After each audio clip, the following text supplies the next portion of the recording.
What's up everybody, Arrg the Pirate here, and today I'm going to be playing a little Aurora in the jungle.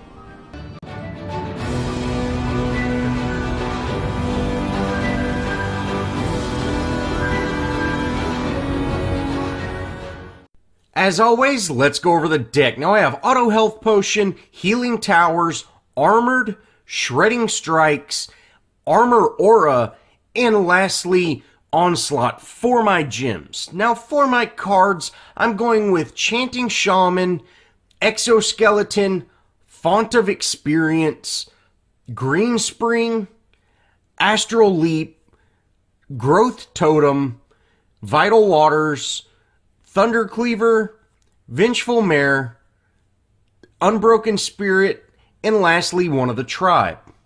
Now, I did get requested to make a Jungle Aurora guide and, a deck and everything like that, but I had already made a offlane video for Aurora, and I was just waiting to release it, but I said, you know what, let's just go ahead and scrap that, and I'm going to come out with like a universal deck, and this deck is really solid for Aurora. You can really play it in her three major positions that support offlane or jungle. I would just recommend maybe changing your gems around. If you're going to play in the jungle, maybe change your gems to, have that jungle lifesteal, or maybe even that jungle assassin. Those can really give you a little bit more sustain and, just kind of play around. Now, I am Intellect and Growth, which you can also go Death and Growth. And, that gives you access to something like Veil Stepper or even that Shadow Walker. Now, I play Aurora in the jungle typically like I play my other junglers. I do 2 camps, get green buff, and then see what I need to do from there. But you can see I am pretty low on health because I did not get my jungle gems online. So, again, like I said, if you want to play Aurora in the jungle, you might be better off picking up those jungling gems. But from here, I'm going to head back to base. I'm going to use my green buff to try to get a kill. I would definitely like to get a kill early game because I am not the strongest early jungler. And we do have a Countess off lane. So needing to have a good lane presence is kind of key, especially since I did pick that jungle position. From here, I'm going to head over to our off lane, like I said, and hopefully we can get some damage or maybe even a kill. Now, I do use my Q, and you see how short it is. I was like, oh my goodness. I could not believe how short that was. So, there is definitely a huge change with that glacial charge. And, we just really need to be aware of that. Now, I did go after that steal. Luckily, our Countess was there to, wrap that kill up. And that's great. That's exactly what we wanted to do. We didn't really have an option of taking out Twin at the moment. He was under tower, and at these low levels, we could not take him out. So, focusing on the hero we could take out is completely worth it. Now, with Aurora, I chose Knowledge and Order. And the reason I went Knowledge is I do get Astral Leap, which is a great card, and Font of Experience because I want to hit level 5 as quickly as possible. And if you are in the off lane, hey, I'd go Font of Experience anyways. If I'm in the support role, I go Font of Experience. If I'm in the jungle, I might want to pick up something like Cold Weak or, go Death and have access to that Veil Stepper or maybe even that Shadow Dancer. But you really come online when you hit level 5. And as we all know, Aurora's not the not the fastest wave clear jungler out there, so it might be better to go with that Font of Experience. And since this is a deck really built, kind of universal for Aurora, picking what's best for all 3 positions instead of what's best for just the single one is kind of where we're coming from. Now, I am in comms with our Wraith and our Sparrow, so, hopefully later on we'll be able to really work together and make some great plays happen, and sure enough, we do. Now, I head to mid. I'm going to try to root this Morgesh, really get her out of lane, and I Glacial Charge in, use my Hoarfrost, and you can see I'm 100 miles short, but, I've always typically Glacial Charged in and used it. You see, I was so short. Oh, wow. So, this you can definitely see that there is a big difference with Glacial Charge.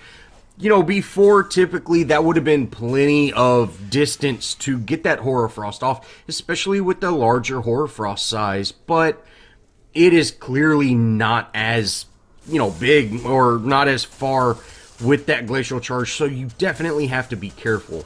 Now from here, I'm going to do my typical jungle thing, clean out a couple of jungle camps.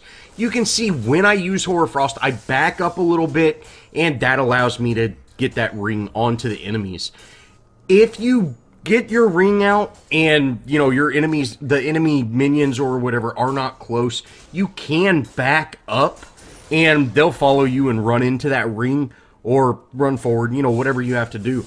But the timer on that Hoarfrost is so short now that you have to be very quick when you do that. So it's best just right before you're going to use your Hoarfrost, just take a step back, use it, and be done with it. Now, here at 6 minutes in, I've finally hit level 5, so hopefully we can really start making some plays happen. I do have green buff, and, you know, I've got my ultimate, so I'm gonna look to get a gank somewhere. Unfortunately, our Wraith kind of went over to help out off lane, and that really kind of messed up my ganking potential. I head to mid lane and, you know, just really kind of waste my green buff helping out this mid lane. But no big deal. From here, I am going to head to our off lane. You know, our Narbash died. He did a great peel for our Sparrow, but, you know, he did end up going down, and that's no problem. We need to head over there and make sure she stays safe. You know, I don't want to waste my ultimate right here. You know, I might be able to go in and ult Quang and ult their Rampage. You know, their Rampage is a little bit lower than I am, and that might be a very successful play, but I don't really want to risk it. One rock from Rampage really could have been the end of her, so let's just move on. You know, no sense in risking it.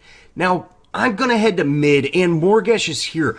I'm going to get this kill, but first, I need to get the minion advantage on our side, so I'm not taking minion damage.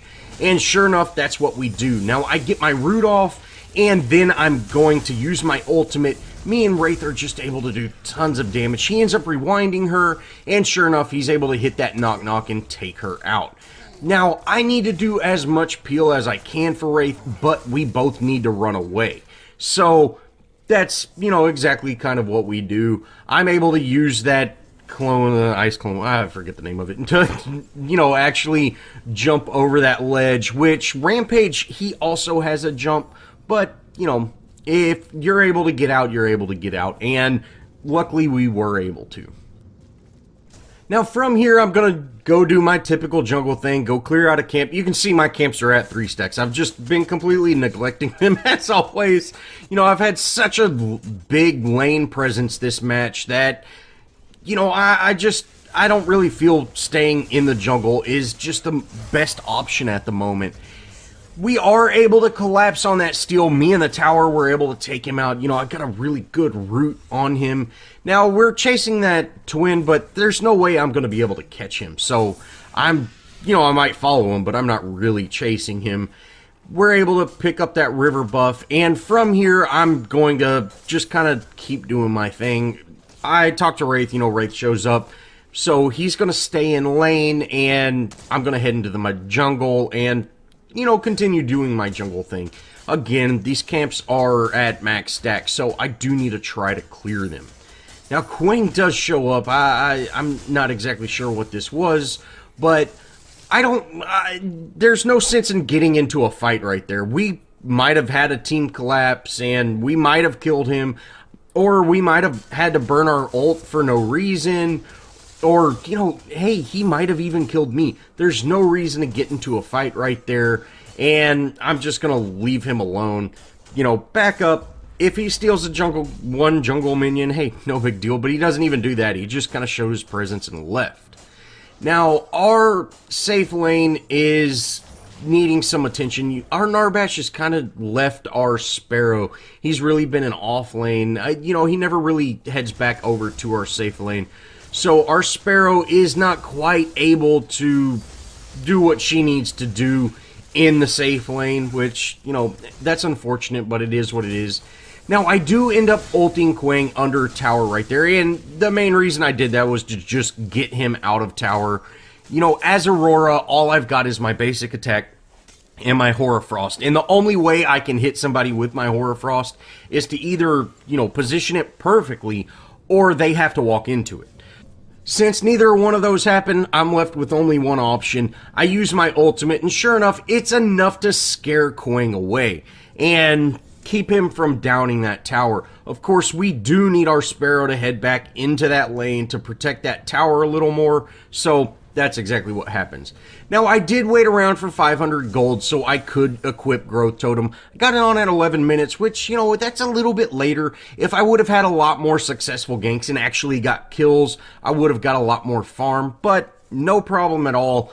I definitely could be clearing out jungle camps some more, but I like having this, you know, high amount of lane presence. You can see I didn't get my Hoarfrost on that Morgesh again, but no big deal. We end up getting a root on her right here, but we didn't have very much team follow-up, so she's going to end up getting out. But we are able to get a good chunk of damage on this mid lane tower, so that's great. Now, from here, you know, we make a little bit of a play happen, but nothing major.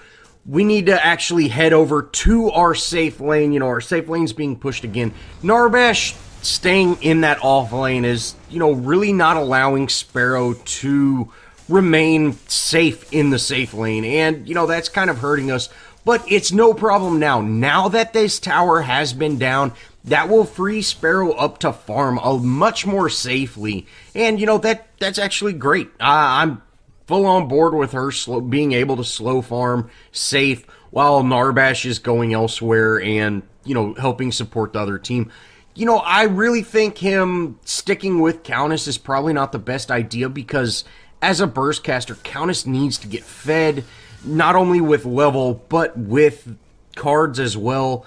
I would much rather Narbash stick with our Sparrow, but, you know, you can't always get what you want, so, hey, no big deal. From here, I've actually got my gold buff, or orange buff, or whatever they're actually calling this now, and I'm just going to kind of run around, maybe look for plays to happen. Sure enough, Steel and Twin Blast, you know, they are under this tower thinking they're safe, and I'm going to prove that wrong.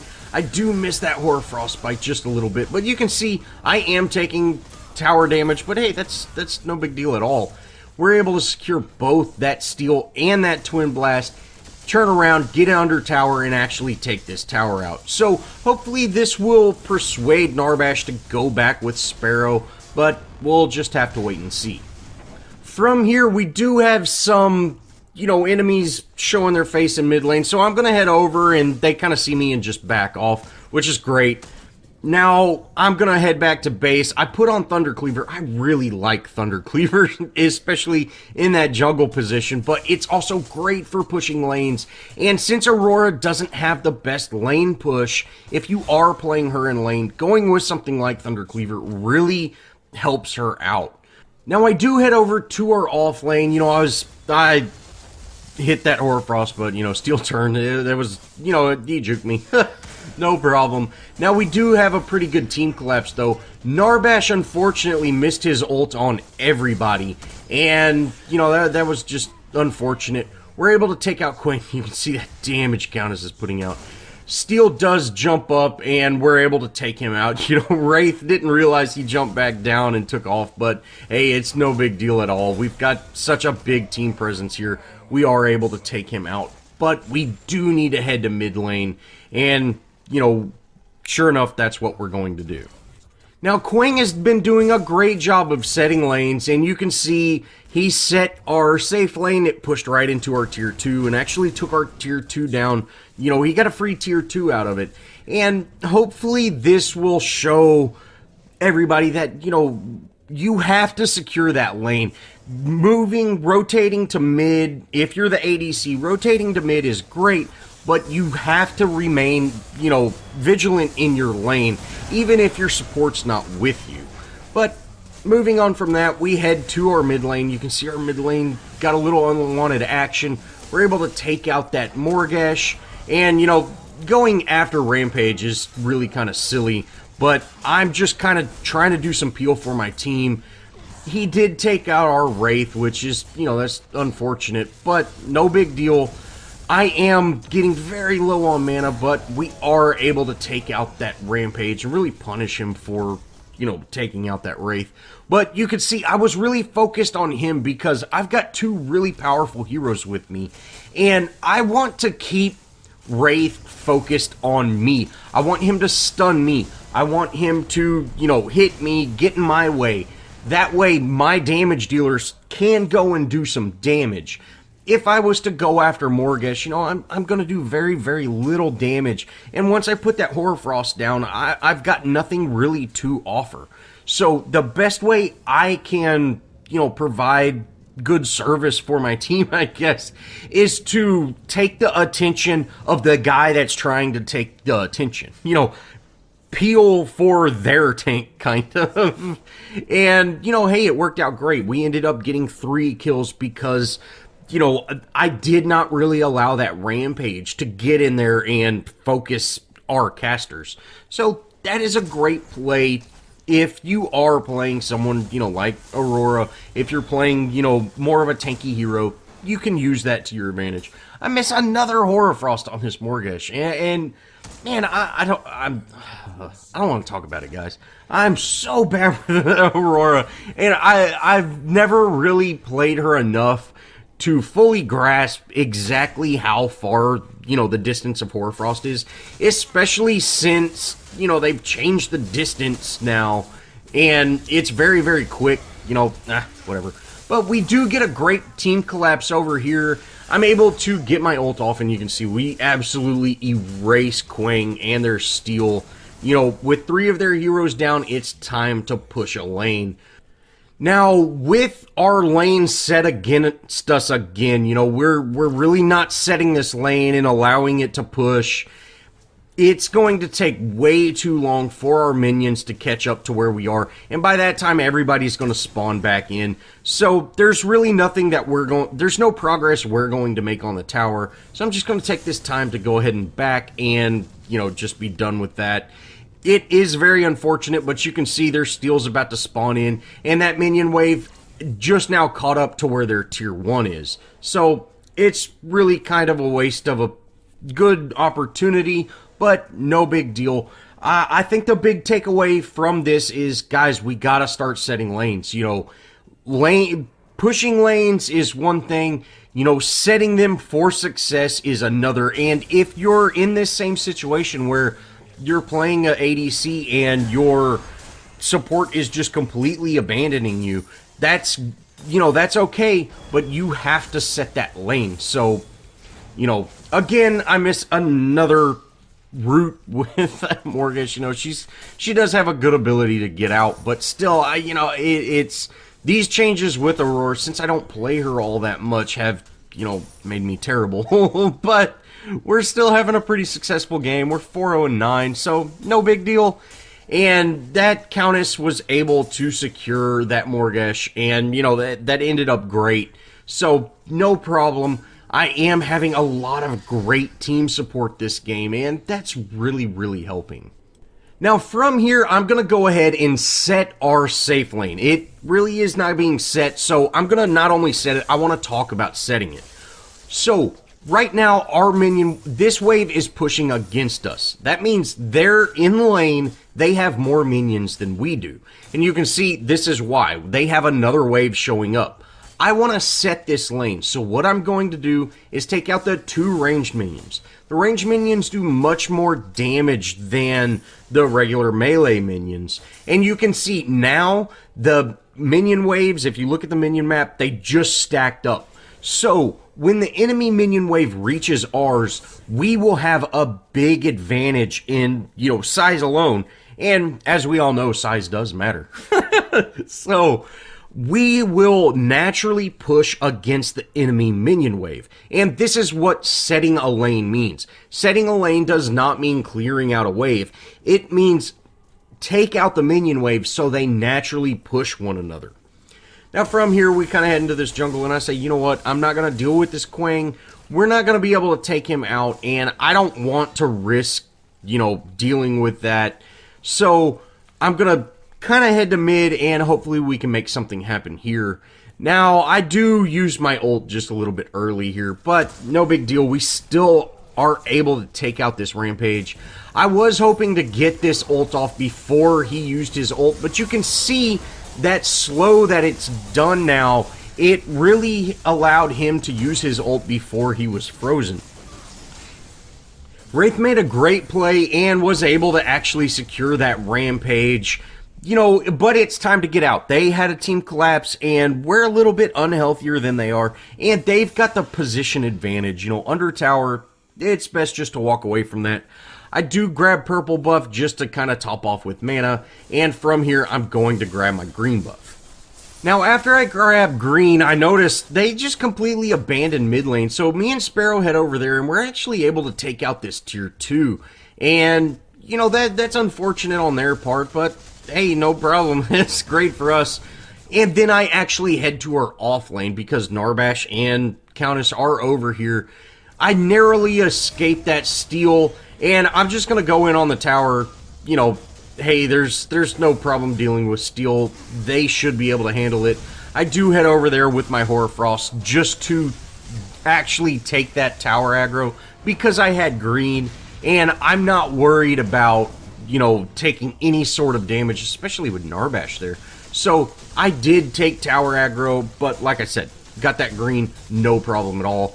We end up pushing into the inhib, so we're on a roll. Now this is I'm having the how do I do this moment right here. Yeah, and I'm trying to cancel out of things. You can see I'm hitting all kinds of I don't want to talk about it. I'm so bad, man. I'm so bad with VC. But I end up staying in the fight. I end up heading over to mid just to make sure everybody stays safe. Our Narbash is pretty low. Quang does head over, and we're just kind of able to zone him out. There's not a whole lot I'm going to be able to do without mana.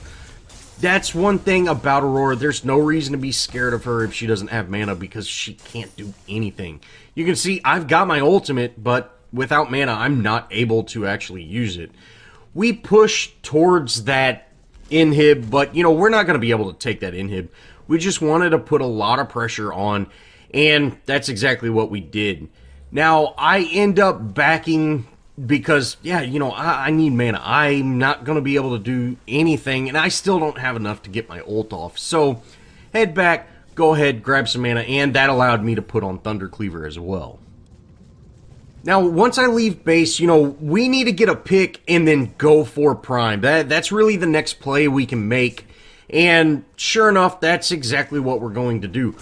Wraith rewound that Rampage, and you can see our Countess and Narbash are in their jungle. I'm going to head over. I get my Hoarfrost off. I get my ult off. And, this is GG for their Quang. And Rampage is, he's got a little bit more, but no problem.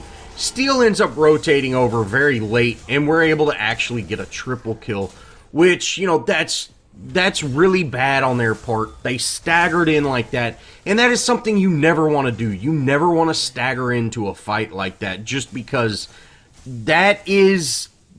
you're going to end up on those staggered cooldowns, and you're not going to survive. You might take a hero out, but if they're killing you one at a time, it's much easier for 3 people to kill one person one at a time than it is for 3 people to kill 3 people at the same time. So if there is a fight breaking out and your team starts dying, don't even head over to it because your team is doomed at that point.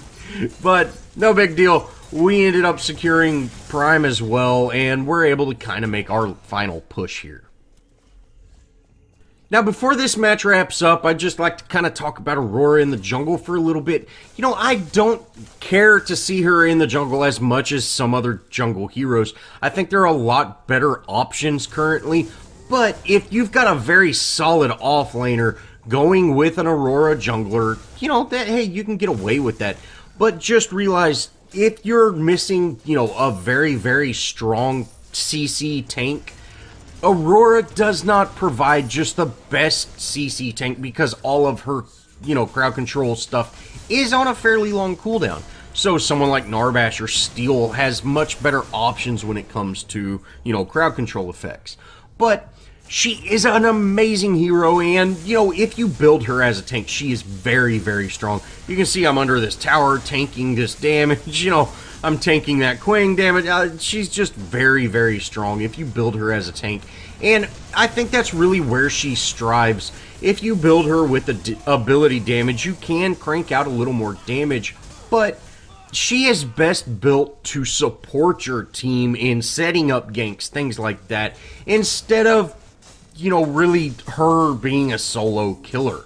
But all in all, this was a really fun match, and, you know, we did great. I didn't die again, unfortunately, guys.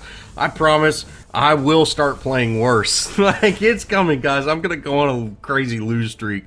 So, get ready. We'll be able to break down some deaths for y'all guys. Well, thanks for watching, and if you did enjoy, show me some love.